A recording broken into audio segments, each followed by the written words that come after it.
நல்ல நாமத்துக்கு மகிமை உண்டாகட்டும். இந்த நாளிலே இந்த மெய்ப்பொலி சத்தம் என்ற ஊழியத்தின் மூலமாய் உங்களை சந்திப்பதிலே கர்த்தருக்குள்ளே நாங்கள் மகிழ்ச்சி அடைகிறோம். தேவன் இந்த நாளை நமக்கு ஆசீர்வாதமான ஒரு நாளாய் கர்த்தர் நமக்கு மாற்றி தருவாராக.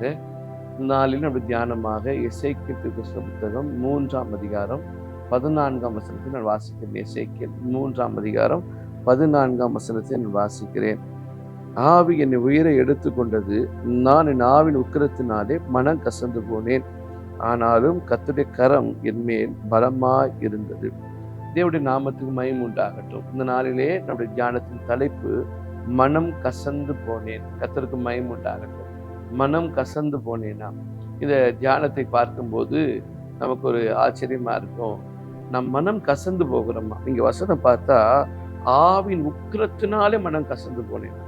ஒரு சில நேரத்துல ஒரு சில காரியம் உக்கிரமா வரும்போது, உக்கிரமான ஒரு சூழ்நிலை நம்ம சந்திக்கும் போது நம்ம மனம் கசந்து போகிறோம். அப்படியே மனம் ரொம்ப ஒரு மாதிரி டிப்ரெஷன் ஆயிட்டு மனம் அப்படியே வெறுமையாகுது. ஆனா மனம் கசந்து போன உடனே ஆண்டவர் அப்படியே விடுகிறது இல்லை. அங்க எசேக்கியேல் தன் அனுபவத்தை சொல்லுகிறார், என் ஆவின் உக்கிரத்தினால் நான் மனம் கசந்து போயிட்டேன். ஆனா மனம் கசந்து போன இந்த தேவ பிள்ளையை கர்த்தர் அப்படியே விட்டாரான்னு கேட்டா அப்படி விடலை. இன்னைக்கு இந்த காலை நேரத்துல அருமையான சகோதரனே சகோதரியே, ஏதோ ஒரு காரியம் உங்க வாழ்க்கையில மனம் கசந்து போய் நீங்கள் காணப்படலாம். ஒரு மனம் கசந்து போய் ஆண்டவர் இப்படி ஆயிடுச்சே, ரொம்ப மனம் கசந்து போனது போல இருக்கலாம். ஆனா இன்றைக்கு காலையில ஆண்டவர் சொல்லுகிறார், மனம் கசந்து போன உங்களுக்கு ஒரு நற்செய்தியை இன்றைக்கு ஆண்டவர் இந்த தியானத்தின் மூலமாய் தருவாராக. நான் மனம் கசந்து போனேன், கர்த்தருடைய கரம் என்மேல் பலமாக இருந்தது. கர்த்தருக்கு மகிமை உண்டாகட்டும்.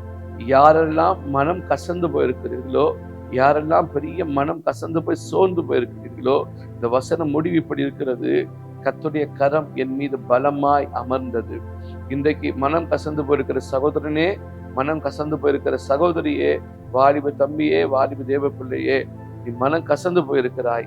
உன் மீது கர்த்தருடைய கரம் பலமாக அமரும்படி கர்த்தர் கிருபை செய்வாராக. ஆகவே மனம் கசந்து போயிருக்கிற உங்க மீது தேவக்கரம் அமரும் அல்ல, பலமாக அமரும்.